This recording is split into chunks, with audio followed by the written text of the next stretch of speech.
Au nom de notre Seigneur, le clément, le miséricordieux, le compatissant, le généreux, et que sa prière et son salut couvrent son bien-aimé Mohammed, sallallahu alayhi wa sallam, ses proches et ses compagnons, hommes et femmes, et tous ceux qui l'ont aimé et suivi.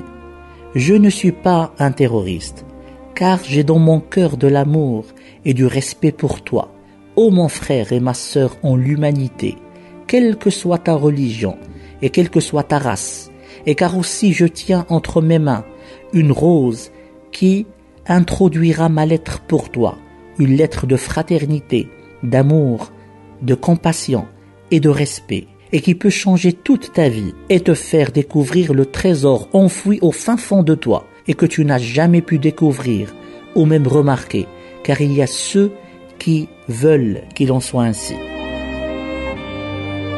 Je ne suis pas aussi Charlie, car mon message est tout à fait différent du leur. Moi, je n'insulterai jamais tes convictions, tes croyances, même si je peux les débattre, en toute responsabilité et respect.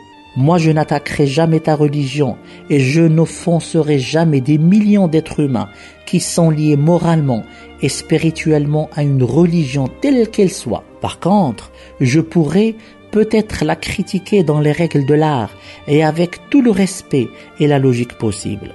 Moi, je ne serai jamais hypocrite avec un humour de lâche, frapper là où c'est facile de frapper, là où je sais que je nage dans le sens du courant qui domine, même s'il est usurpateur et qui pratique l'exclusion sur tous les plans. Il frappe là où il sait qu'il va servir l'agenda d'autres personnes qui ne veulent que salir l'image de l'islam et de son prophète, prière et salut de Dieu sur lui, et empêcher ainsi toute l'humanité de connaître son vrai sauveur. Je ne suis donc pas stupide car je sais que ce type de complot n'a pas cessé de courir les années et les siècles de l'histoire de l'humanité. D'ailleurs, c'est écrit dans nos textes et même dans ceux qui nous ont précédés, que les ennemis de l'humanité essayeront avec tous les moyens possibles de priver les gens de l'écoute de la parole divine, pure et simple, qui touche les cœurs et les illumine, et nourrit les âmes et les embellit.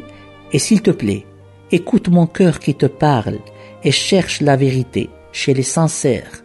Ton Seigneur t'a offert une raison saine, alors ne sois pas manipulé.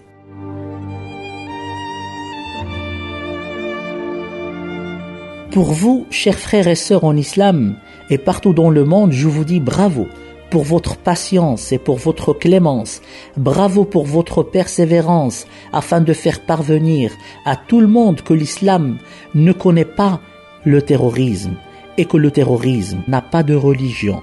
Soyez fidèles à la mémoire et à l'image de votre prophète Mohammed sallallahu alayhi wa sallam et montrez aux gens ce que veut dire aimer vraiment et sincèrement. Montrez-leur la tolérance, l'amour, la patience, dans la dignité et le respect de soi-même. Ceci ne veut dire surtout pas présenter l'autre joue pour qu'on la gifle, loin de là, mais ceci veut dire répondre avec amour et force en même temps. Et la force est autre que la violence, car la violence c'est utiliser la force dans le mauvais sens. Et la force n'est pas toujours corporelle ou militaire, mais la force réside plus dans la parole juste et vraie, la sincérité vivante, la preuve tangible, la prise de position claire et juste, sans craindre qui que ce soit, et surtout, le bon comportement et la moralité.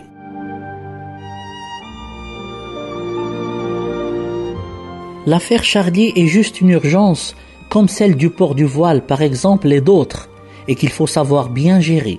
Mais la priorité c'est le grand projet, c'est celui de montrer que l'islam est la religion de la justice et de l'équité sociale pour tous, et de la spiritualité et de l'amour et de la paix. Alors, ne laissons pas l'urgence nous éloigner de notre grand projet.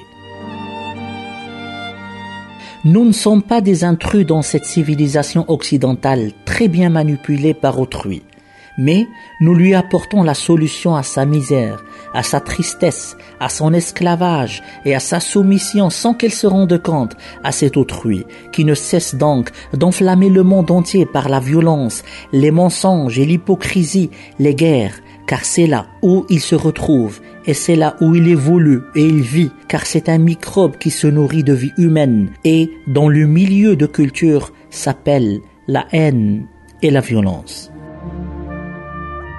Soyez tranquilles, ô chers frères et sœurs musulmans, et chers frères et sœurs en toute l'humanité, car nos parents sont les mêmes, Adam et Ève. Soyez tranquilles, car la vérité a commencé à apparaître, et le souffle de l'espoir a surgi des profondeurs du désespoir. Et comme l'a dit un grand saint, si toutes les raisons du désespoir sont là, seule la foi en Dieu te permet de ne pas désespérer. Soyez sans crainte, car ce qu'a montré les caricatures n'est pas du tout notre prophète. Le nôtre, il est plus beau, il a un sourire rayonnant comme le soleil, il a des yeux plus beaux et un regard plein d'amour, de compassion, de respect et de reconnaissance. En le regardant, tu seras sûr d'une seule chose, c'est que ce visage qui est devant toi n'est pas celui d'un terroriste, et tu seras prêt à répondre à son invitation pour que tu le connaisses davantage en personne.